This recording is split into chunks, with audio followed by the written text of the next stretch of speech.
O Carlos susteve a respiração e abriu a sua encomenda da Amazon. É um novo aspirador robô que vai deixar o seu chão impecável por um preço muito mais baixo do que ele estava à espera. Para o Carlos, é 5 estrelas. Desde aspiradores robô a eletrodomésticos para a cozinha e muito mais. Encontre os produtos com as melhores opiniões a preços que vai adorar hoje mesmo na Amazon. Um audiolivro não é uma leitura, não é? Um audiolivro é qualquer coisa que nos chega de outra maneira. É outra experiência. É outra experiência, não é? Sim. É alguém que está a dar a voz a um texto e que nos chega. Eu não vejo mal nenhum nisso. A quantidade de livros que nós não vamos conseguir ler. Exato. E se queremos. Eu faço muitas vezes caminhadas e aqui. Pelo meio das cidades também. Não? Sim, pelo meio das cidades. É tão engraçado isso. E às vezes os olhos estão cansados. E a caminhar, às vezes, há um ritmo. E gosto de ouvir áudio. Quem diz bem, quem lê bem. Como quem ouve podcasts, coisas assim, aproveita, não é? É muito bom. Dá-lhe qualquer coisa de magnético.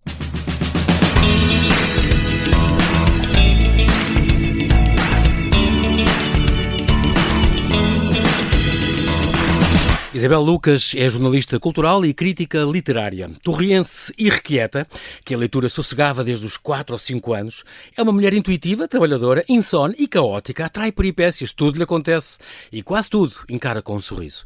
Leitora voraz e entrevistadora profissional, diz que não toma notas porque não percebe a sua letra. Hoje a entrevistadora vai ser entrevistada a propósito do seu livro Conversas com Escritores, uma oportunidade única de conhecer melhor, pela sua mão, 17 autores, entre nomes como Salman Rushdie, Helena Ferrante, Julian Barnes, Paul Auster, Don DeLillo, Patti Smith ou Henrique Villa-Matas. Olá Isabel, bem-ajas por ter aceitado este meu convite. Bem-vinda à Rádio Observador. Olá, obrigada. É um grande prazer estar aqui contigo. Tu que tens uma história muito engraçada porque tu és filha única, neta única quase. Não, sou neta mais velha. Neta mais velha. Das duas partes, dos dois lados. E ainda por cima, que é incrível. E a tua mãe lia muito, era também uma leitora compulsiva, e herdaste dela. Ainda é. O teu pai é que lia jornais.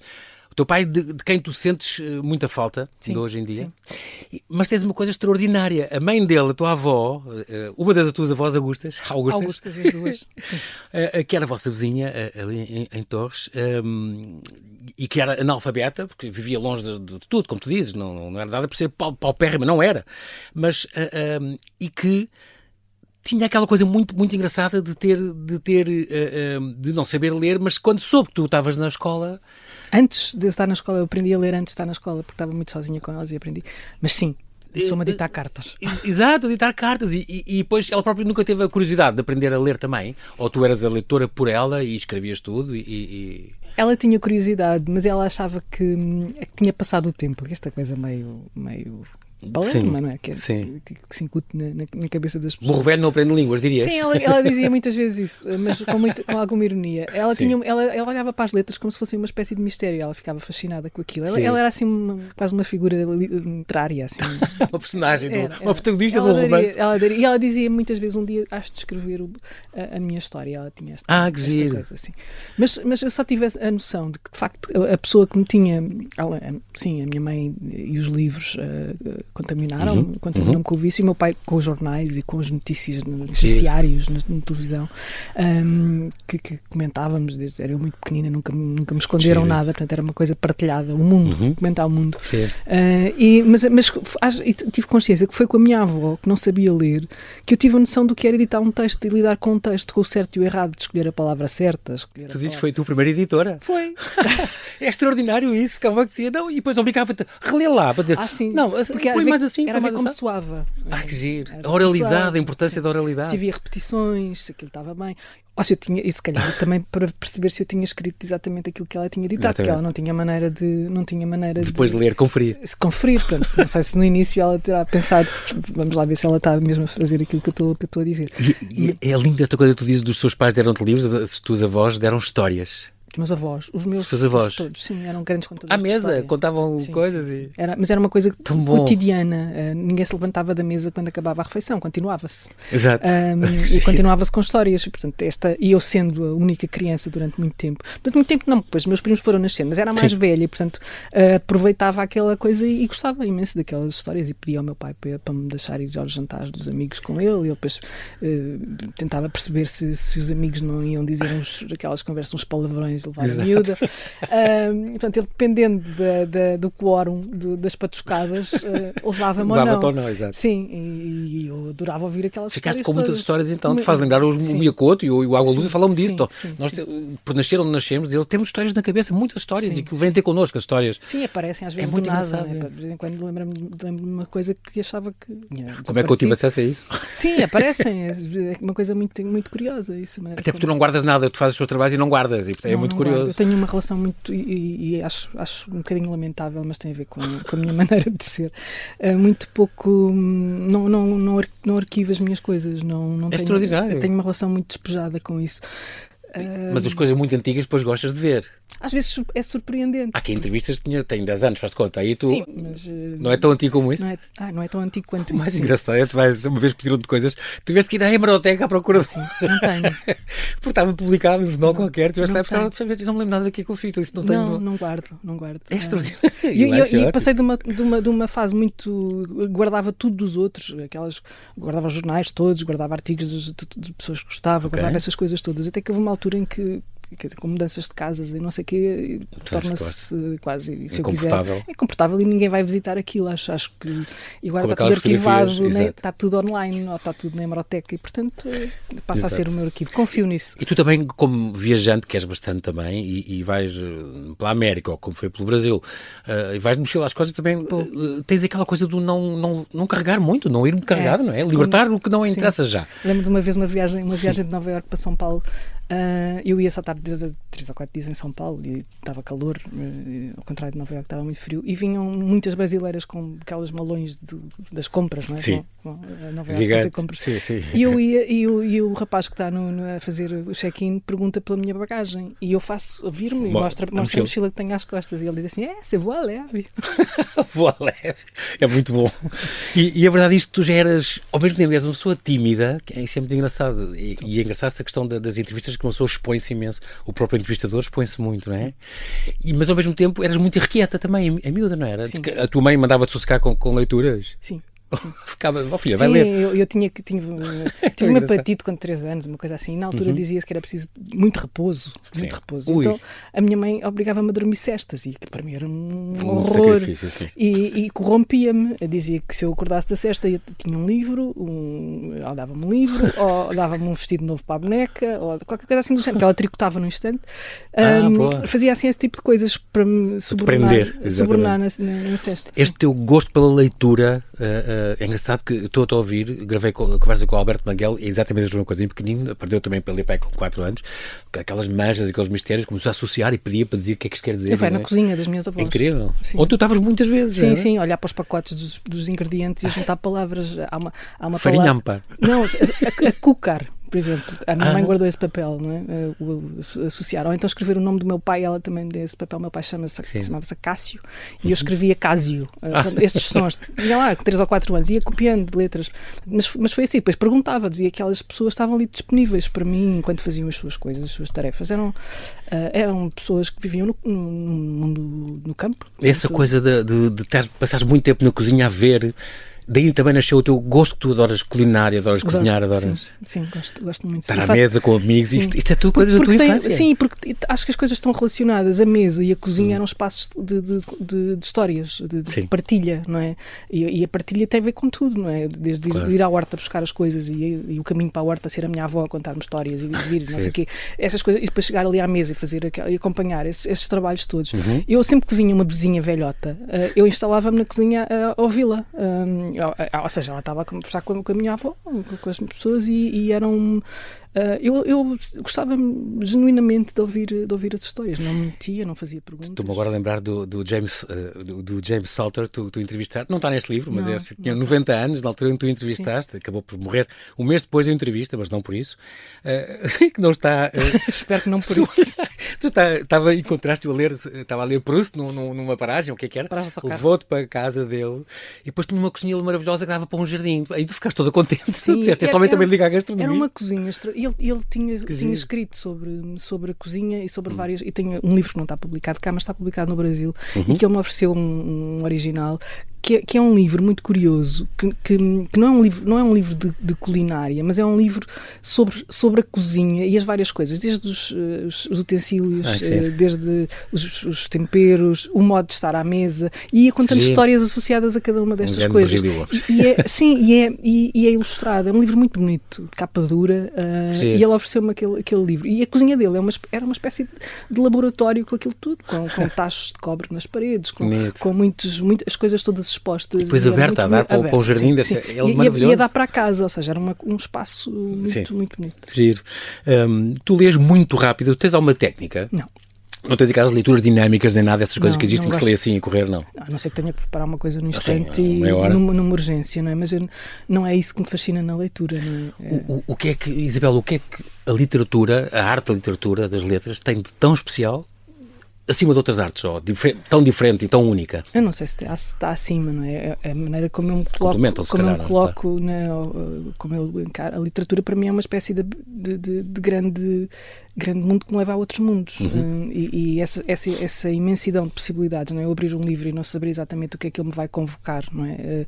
É esse que é o grande fascínio. Essa surpresa, não é? Esse assombro. Essas histórias que vêm, se calhar, porque houve ali uma palavra que me levou a isso, todas as remissões possíveis que existem num livro.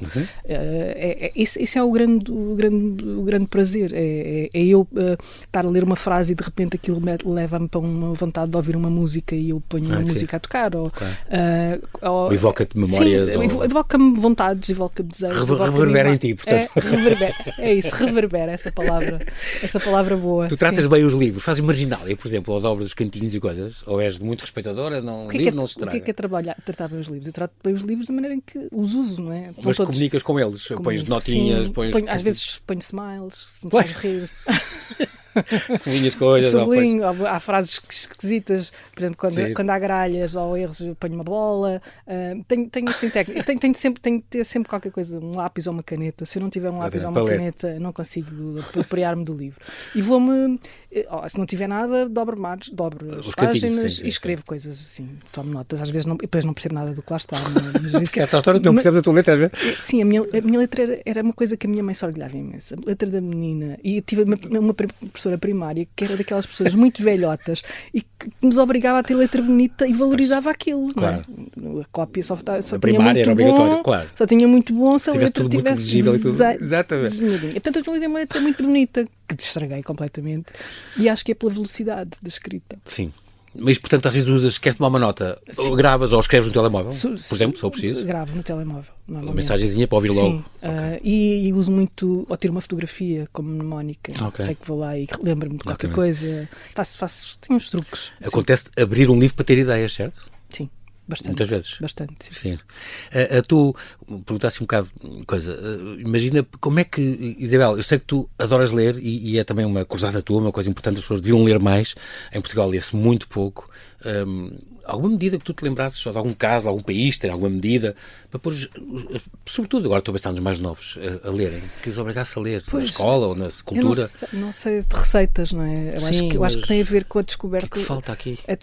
Eu acho que a descoberta de facto do que é isto de estar sozinho com um livro e conseguir estar sozinho com um livro, não é estar sozinho, não é? Estar com um livro é essa descoberta do mundo de possibilidades.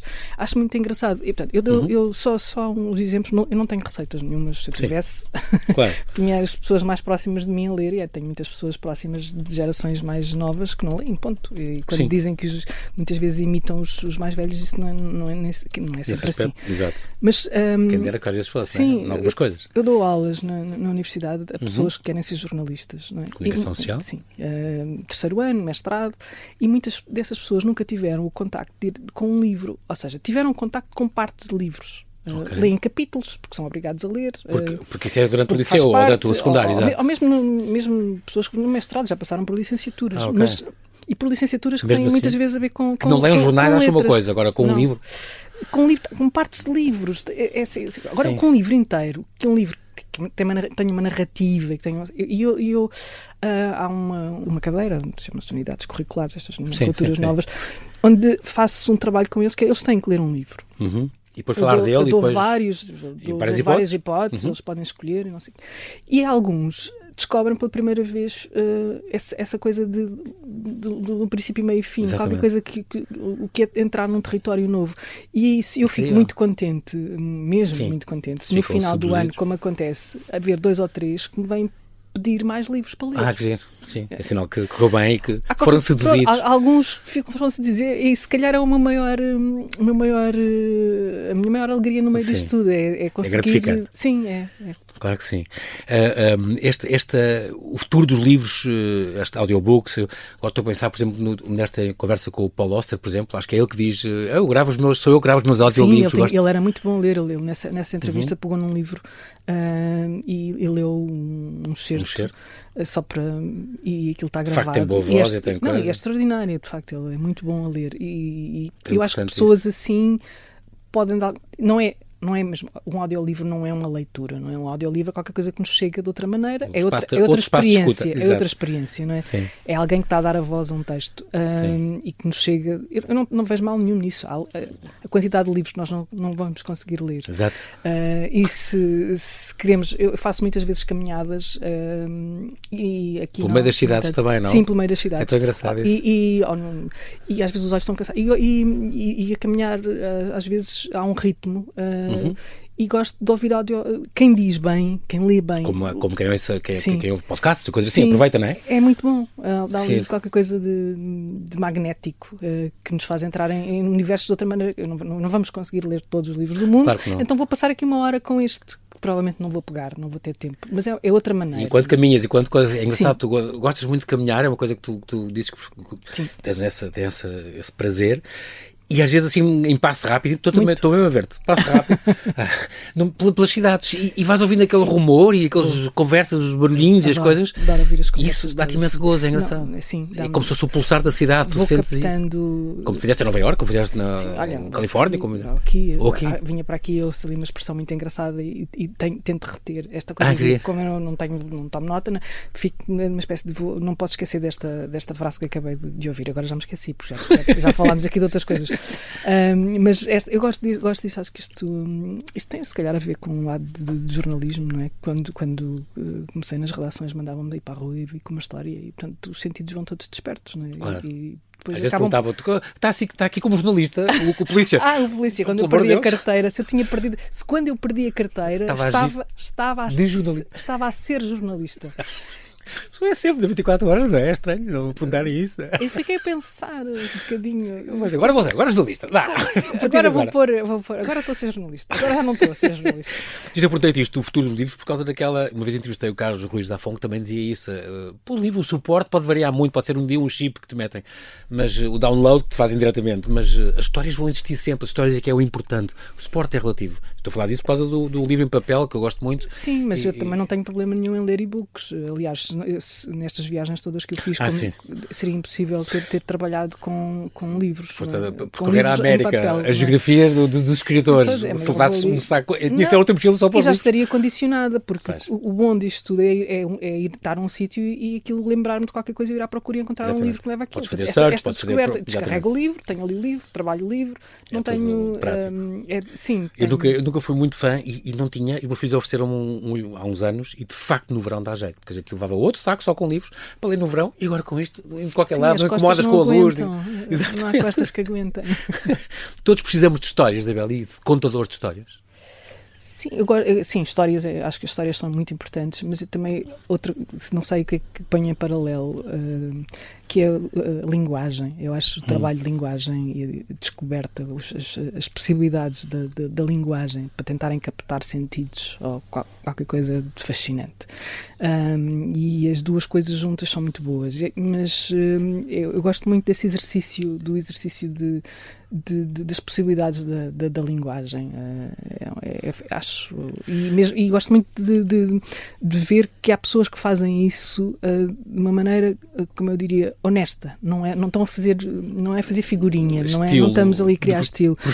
Estão à procura de qualquer coisa, porque o mundo muda, já tudo foi dito, como muita gente diz, mas há maneiras, há coisas, há hipóteses que não foram exploradas, e isso acho fascinante. Estás a dizer isso, agora estou a pensar que também é fascinante para quem fala línguas como tu, saber palavras, expressões noutras línguas querem dizer umas coisas que nós não temos uma palavra para isso, e se calhar vice-versa, as expressões nossas que nos outros sítios não encaixam. E sentir que noutra língua somos diferentes, temos personalidade diferente.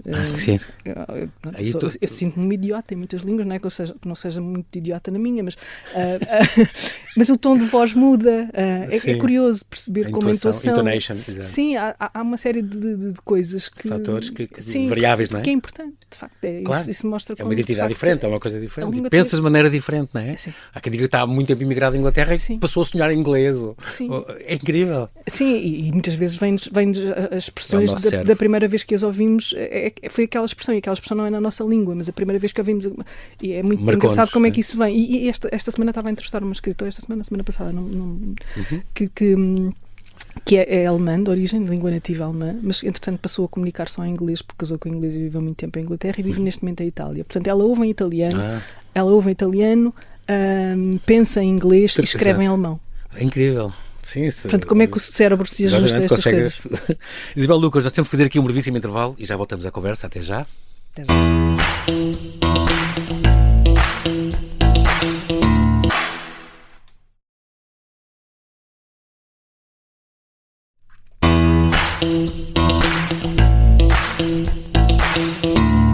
Estamos a conversar com Isabel Lucas, ela é uma das mais conceituadas jornalistas culturais portuguesas, fala-nos do seu livro Conversas com Escritores, uma oportunidade única de conhecer melhor 17 autores que entrevistou, entre nomes como Salman Rushdie, Helena Ferrante, Julian Barnes, Paul Auster, Don DeLillo, Patti Smith ou Henrique Villamatas. Muito engraçado porque tu tens alguns livros publicados na área da dança e das artes plásticas. Sempre posto muito só jornalista de cultura, embora tenhas começado pelas entrevistas dos treinos do Sporting na televisão. É extraordinário.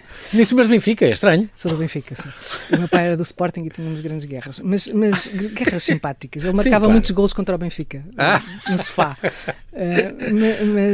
Mas começaste por ter começar uma profissional conhecida pelo trabalho na cultura. Começou por entrevistas nos treinos do Sporting, é extraordinário. Eu ouço de ti, às vezes ouço as pessoas dizerem que eu sou jornalista de cultura, e sempre que ouço isso eu acho estranho, porque eu sou jornalista, é assim que eu acho. Sou jornalista e aconteceu nos últimos anos, tenho estado muito mais dedicada a esta área, porque é uma área que consome muito tempo, ou seja, ler livros leva o tempo, preparar as coisas leva o tempo, e depois acabamos por criar ali uma série de relações que facilitam o trabalho e que quanto mais sabemos de uma coisa... repórter, várias coisas em vários sítios. Eu trabalhei em todas as áreas do jornal. No Jornal Económico, por exemplo? Mas nunca escrevi sobre economia. A não ser assim, uma coisa ou outra de macro. Excepcionalmente tu dizias, quando era para tapar buracos. Sim. Que é aquelas regras do jornalismo básicas. Sim. Mas é uma coisa. Mas eu comecei no desporto, sim, na RTP. E a fazer... A primeira coisa que fiz foi mandaram-me para uma meia maratona. E fazer uma reportagem e ver os bastidores da meia maratona e não era uma meia maratona, era quarta mato no Parque da Bela Vista e eu fui e trouxe a história toda e fiz a história muito bonitinha, não sei o quê, mas entretanto esqueci-me de ver quem é que tinha vencido a maratona e, portanto, porque eram bastidores que não interessava, mas o que é que acontece? Eu era estagiária, era o meu primeiro trabalho e o cameraman que foi comigo era muito experiente e filmou o vencedor. Portanto, então força ele, entretanto, o editor pergunta-me, o editor era uma pessoa muito conhecida, o Jorge Lopes, quem acompanhava atletismo há uns anos na RTP, sabe muito bem quem era, portanto era um homem muito culto, além do desporto sabia muita coisa e fez uma ironia que nunca mais me esqueci da importância destas coisas. Porque nós aprendemos com estes erros e é muito bom ter alguém ao lado que experiente e que nos saiba dizer, pronto, eu sei, e foi pronto, e depois comecei a fazer treinos de Sporting e mais umas coisas. Tu és freelancer desde há 12 anos já e venceste há 3 esta primeira edição do Prémio Jornalismo de Excelência Vicente Jorge Silva. Após é bom ter alguém ao lado. Foi um grande mentor para ti, não foi? Foi. Deve ter sido também uma emoção ganhar este prémio com o nome dele. Tu foste tua amiga dele, tens um livro de conversas com ele. Foi muito, porque houve uma amiga, porque eu nunca concorro a prémios nenhuns, acho sempre que nunca vai. Isto não é falsa modéstia, acho sempre que não vou ganhar, não interessa. E depois os prazos passam e eu não sou muito má nas burocracias. Mas uma amiga convenceu-me, concorre, e eu sei, pronto, concorro. E é desta? Não pensei em nada, esqueci-me, e um dia ligam-me a dizer aquilo e eu não contive, chorei. Comovida. E porque é o prémio também porque com o nome dele? Ele tinha morrido há menos de um ano. Aliás, muito perto do teu pai também. Sim, foram duas grandes muito faltas que te fizeram naquela altura. E não foi uma emoção, acho que foi... Fiquei muito, muito feliz. Tens este livro editado já há 11 anos, Isabel Lucas, Conversas com Vicente Jorge Silva, Temas e Debates. Depois fizeste umas curadorias, trabalhaste no público, tens agora na Antena 3 esta Paraíso Perdido com a Mariana Oliveira, que já dura há uns aninhos, há 6 ou 7 aninhos já. 7 agora ela vai interromper por uma licença de parto. Sim. O pacto, como é que é? O pacto suicida? O pacto. Tu és ótimo, as tuas gralhas, és famosa pelas tuas gralhas, isso é extraordinário. Eu divirto-me, às vezes, não me claro divirto muito, eu fico muito irritada com elas, mas depois... Na altura. Mas depois as pessoas riem contigo, não sei o que é esse calhar. Não, muitas vezes rio-me porque... Uma vez escreveu o pato suicida em vez de parto, em vez de pacto. Mas há muitas. Porque eu escrevo muito depressa. Depois vai para o ar assim, não é? Vai para o ar, publica uma história com o nome errado. Agora, quando o Vasco Câmara estava a editar o Y, eu dizia Vasco, os meus textos, estás cheio de gralhas. Ele diz, gralha é estilo. Diz ele, gralhas é estilo. Para mim, deixa lá, gralha é estilo. Pronto, o meu estilo era o estilo gralha. E agora, este novo editor dá mais atenção a isso, e agora, de repente, eu deixei de dar gralhas, isso é extraordinário. Deixei de dar gralhas no papel, não é? Sim. Porque ele apanha muitas e às vezes ri-se com as... Porque já faz parte de ti. Faz parte, sim. É a minha... Eu escrevo muito depressa. Eu tenho uma relação estranha. E eu tenho uma relação estranha com os textos. É que quando acabo de escrever os textos é muito difícil reler o texto desfazendo daquilo que tem na cabeça. Portanto, eu leio conforme... Acho que acontece com toda a gente. Exato. Conforme tu planeaste quando estavas a escrever. Por isso estás a ler uma coisa e pode estar lá outra. Não dou, sim. E depois, a relação com o texto publicado também é estranha, porque eu só leio os textos se tiver que os ler, passado muito tempo. Não gostas de ler logo na altura? Não, fico super angustiada, porque só penso no que não pus e no que sai, que está mal. Isabel, mas quando, por exemplo, revezes algumas destas entrevistas que têm 10 anos, 9 anos, não sei o quê, achas que reconheces-te sempre, ou dizes, eu perguntei isto, ficas admirado ou não? Reconheço, vejo, por exemplo, consigo perceber que há coisas que eu escrevia que agora já não escrevo, não sei se é melhor ou se é pior. É diferente, também és uma pessoa diferente também. Exato, isso é engraçado. Anos, é engraçado ver textos, acontece sobretudo nos textos mais narrativos, lá para trás, surpreender-me com alguns textos e dizer, que giro, fui eu que escrevi isto. Mas o gostares é bom, não gostares é carvão.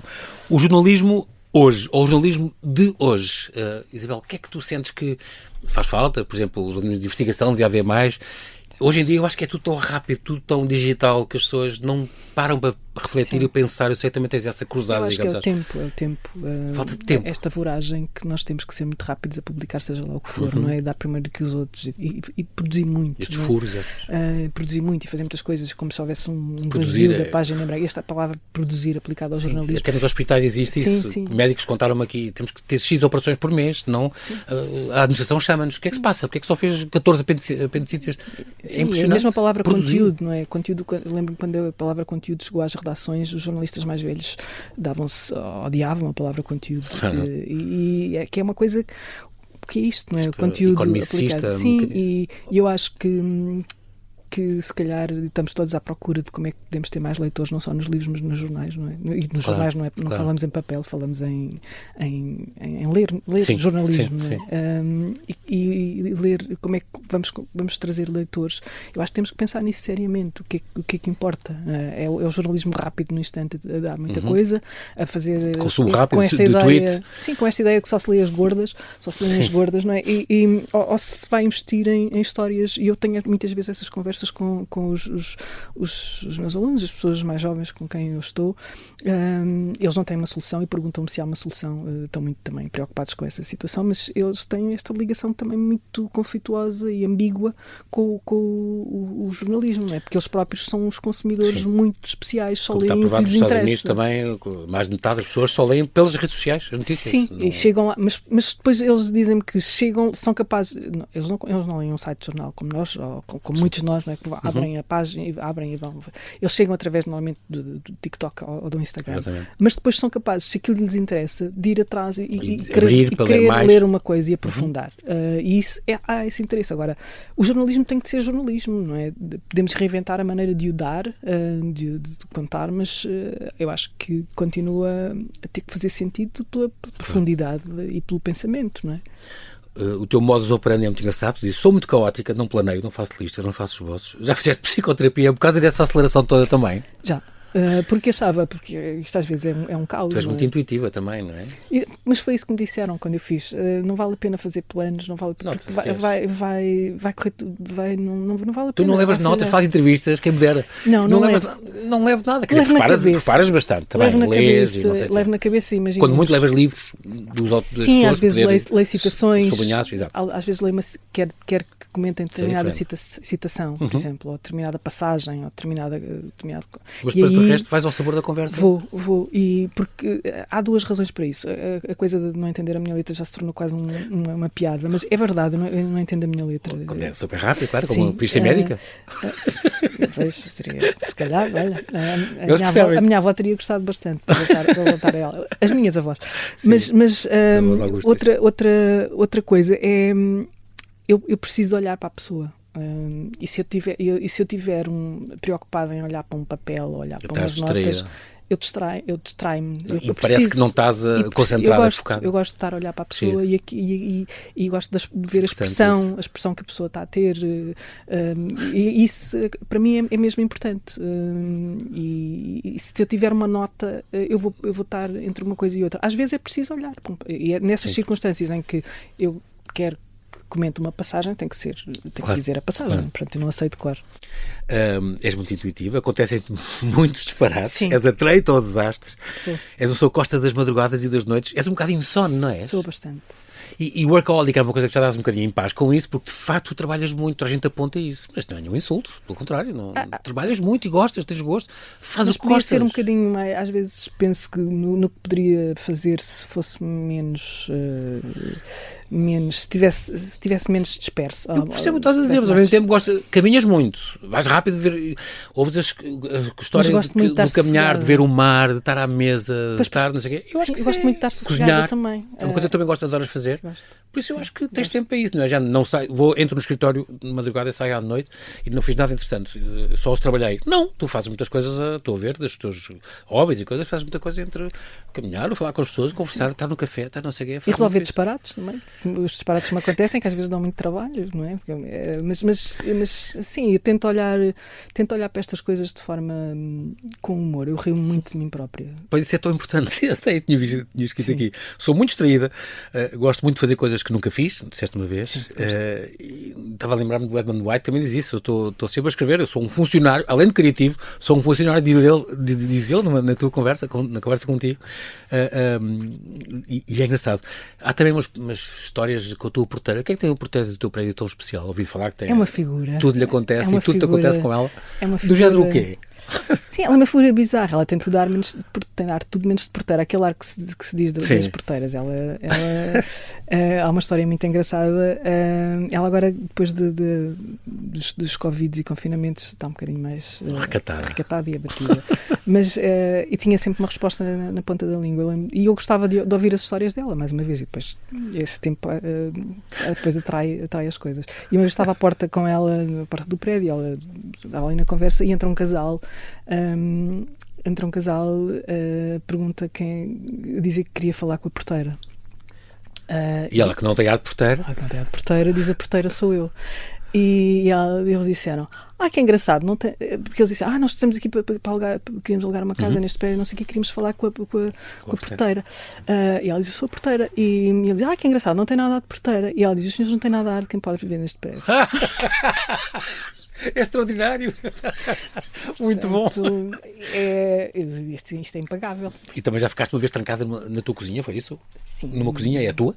É minha. Que é trancada? Como é que se tranca uma pessoa na cozinha? A porta bate com uma corrente de ar. E depois já só abria por fora? Sim, porque a porta não tem fechadura. É uma porta de vácuo. E eu fiquei fechada no vácuo. Ou aquele gente sai de casa com um sapato de cada cor, de cada qualidade. Sim, uma pantufa e uma sandália. Mas fui dar aulas assim, ninguém disse nada. Sim. Tu tiras férias, Isabel? Ou tiras um fim de semanazinho prolongado aqui, outro ali? Às vezes tento que... Mas não vai assim 20 dias fora, ou não. 3 semanas fora. Nem tu olhaste-me com o ar de quem está a ouvir só. E isso era impensável, mas isto é... Não, Como assim algumas vezes? Eu desejo isso, eu desejo. Gostavas mesmo? Sim, gostava. Mas contaste, por exemplo, o sonho, viagem um sonho americano, tens de percorrer os Estados Unidos. Quanto tempo ficaste? Várias semanas. Aí a passear. Não. E também a trabalhar. Não, porque o que acontece... Ou planeaste tudo O que acontece é, essas reportagens foram feitas ao longo de um ano e eu andei por vários sítios. Okay. Mas, por exemplo, eu estou em vários fusos horários. Eu sou freelancer. Sim. Eu não tive só a fazer isso. Eu lembro perfeitamente de estar no Idaho a escrever, enquanto estou a fazer a reportagem sobre o Idaho, a escrever sobre... My Own Private Idaho. Sim, sobre o James Baldwin e o I'm Not Your Negro que tinha acabado de estrear. Okay. Portanto, eu estou... E posso estar a escrever posso estar a entrevistar um autor em Portugal. Eu estou a fazer várias coisas como se estivesse na minha secretária em minha casa.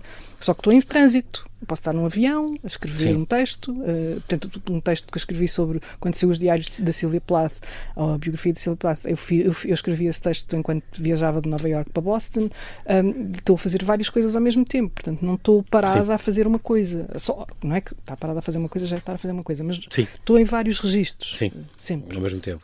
Esta viagem ao sonho americano já editaste há 7 anos, mas saiu agora uma reedição. Sim, uma nova edição. Sim. É engraçado porque, no fundo, é a América pelos livros, estas idas para o público, um ano de reportagens, 2016, percorreste 27 estados e apanhaste aquela viragem, daquela mudança, daquela eleição do Trump. Sim. Agora fazia sentido sair outra vez este livro, fez todo o sentido, ainda bem, mas de facto foi um país que te fascinou. Porque são pessoas muito diferentes que encontraste, de les a les, de costa a costa. Aquilo não é um país, é um continente. O que é que os une? A Constituição? Não sei. O que é que os une? Isso é uma pergunta que continua a fazer sentido, não é? Porque dizia-se há uns anos que aquilo que mantinha os Estados Unidos unidos, porque a divisão sempre esteve muito presente, são pessoas muito diferentes. Sim, com várias origens. Mesmo em relação ao país, expectativas muito diferentes em relação ao país. E dizia-se muito que o que mantinha a união daquele país era a Constituição forte e que as pessoas continuavam a acreditar na Constituição. Ultimamente já há quem ponha a Constituição em causa e que acho que se deva fazer algumas alterações e que, enfim, estamos num momento estranho no mundo, não é? E os Estados Unidos são um bocadinho esse espelho. Há ali qualquer coisa que nos inquieta e que espalha. E que continua a inquietar-nos cada vez mais, se calhar. Sim. James Baldwin, que andaste a calcorrear Harlem atrás dele, estão a giro. Conversas com escritores, então, edição de Companhia das Letras. Muito engraçado todas estas conversas, 17 autores, entrevistas literárias, mas eu acho que é muito de vida também, é o contexto. A literatura existe na vida. Exatamente, faz parte, não é? Completamente. Tu deves ter centenas de entrevistas. Isto é uma parte, há de sair um dia conversas com escritores 2, tu tens material para outra, igual não tens, ou mais? Tenho, para muitos. Eu acho que sim. Teria para muitos, mas não penso, a editora, claro, a Capitão não te chateia com isto. Além de ficção, que ela quer que tu escrevas ficção. Sim, ela tem essa fisgada de ficção. Mas, sim, há a ideia de o próximo ser-se com autores de língua portuguesa. Ok. Também entrevistaste muitos brasileiros, por exemplo. E portugueses. E africanos. Sim, exatamente. Sim. A dificuldade é sempre a seleção. E aí eu demiti-me um bocadinho da seleção, da escolha das entrevistas. Apresentei uma lista maior, muito maior do que essa. Claro. Porque para mim é muito estranho estar a escolher. Prefiro que seja alguém em quem eu confio. Gosto disto. É muito importante a primeira pergunta. Nós estamos a terminar, Isabel. Muito importante a primeira pergunta, como tu dizes. E adoro esta tua história com o Eusébio. É ótimo. A primeira pergunta dele, o que é que ele te disse? Já há muitos anos. Já foi há muitos anos. Olha, são essas coisas que me pedem para falar. Ele disse-me... Foi uma conversa. Ele perguntou porque é que eu queria saber, basicamente. Que a menina quer saber. Sim, exatamente. É extraordinário. Assim. É a pergunta mais difícil. Sim, porque isso é muito difícil resumir, não é? Claro. Há histórias incríveis, há algumas que ainda não se podem contar. Daqui a uns anos, provavelmente, já se poderão contar. Eu agora ainda tenho pudor. Toma nota dessas coisas e guarda. Isabel, só digo isto, que eu vou adorar ouvir isso, com certeza. E depois falas tu, contas entrevistas que correram mal, 10 minutos com uma autora que estava furiosa e desististe, não vale a pena estar aqui a insistir com isto, mas depois acabaste por entrevistá-la mais 2 vezes, nunca disse quem é, porque com respeito, faz lindamente. E fala desta relação. O livro é muito importante, nós vamos só dizer estas 3 ou 4 dicas, tem esta fotografia de cada um, tem uma frasinha de cada um, está muito bem feito, muito bem conseguido, esta companhia de letras trata muito bem os livros, mas esta coisa da vulnerabilidade que se estabelece quando tu dispões a fazer perguntas, a relação que se estabelece, é muito curiosa as peripécias que vão acontecendo, e esta resposta, queria terminar um bocadinho com isto. O único espaço, acho que foi o Salman Rushdie que disse, não, Helena Ferrante, o único espaço onde o leitor deveria procurar encontrar o autor é o da sua escrita. Mas as pessoas querem saber mais, não é? Normalmente sim. Por isso é que faz sentido isto. A partir do momento em que isso acontece, ou até que ponto, muitas vezes a biografia do autor importa para perceber um bocadinho a obra, ou não importará. O contexto. Mas temos essa curiosidade. E é uma curiosidade, claro, que não é que acontece a partir de determinada altura, não é? No momento. E essa parte da Helena Ferrante continuar. O fenómeno da Helena Ferrante. Sim, é um fenómeno, sim. E as pessoas que insistem muito em saber quem é, ou se é um conjunto de pessoas, ou se são 2 homens, ou se é um. A mim já não me interessa. Há um momento, não me interessa. Eu não consigo estabelecer uma conversa com essa. Consigo estabelecer uma conversa com a literatura que ela produz, alguém que assina Helena Ferrante é símbolo. Consegue produzir, mas com o autor não consigo, portanto não me interessa. A última frase deste teu livro, Isabel, a última frase, aliás, da contracapa, diz: cada página destas conversas ilumina a arte da escrita. Não fui eu que escrevi. Eu sei, mas de facto cada minuto desta conversa para mim também ilumina a arte da entrevista. Foi maravilhoso conversar contigo, quero agradecer muito. Isabel Lucas, fica à espera de um segundo volume e do teu primeiro de ficção. A Clara vai gostar muito de saber isto. Acho que tu tens muitas histórias para contar e era bom que isso, como dizia a Isabel Allende, que não nos leve o vento. Mas isso tem que ter uma ligação diferente com o tempo. Acho que a literatura... Vai acontecer. Também estás a amadurecer, vais ver. Tá. Muito obrigado, Isabel. Obrigado. Muito obrigado por tudo. Obrigado.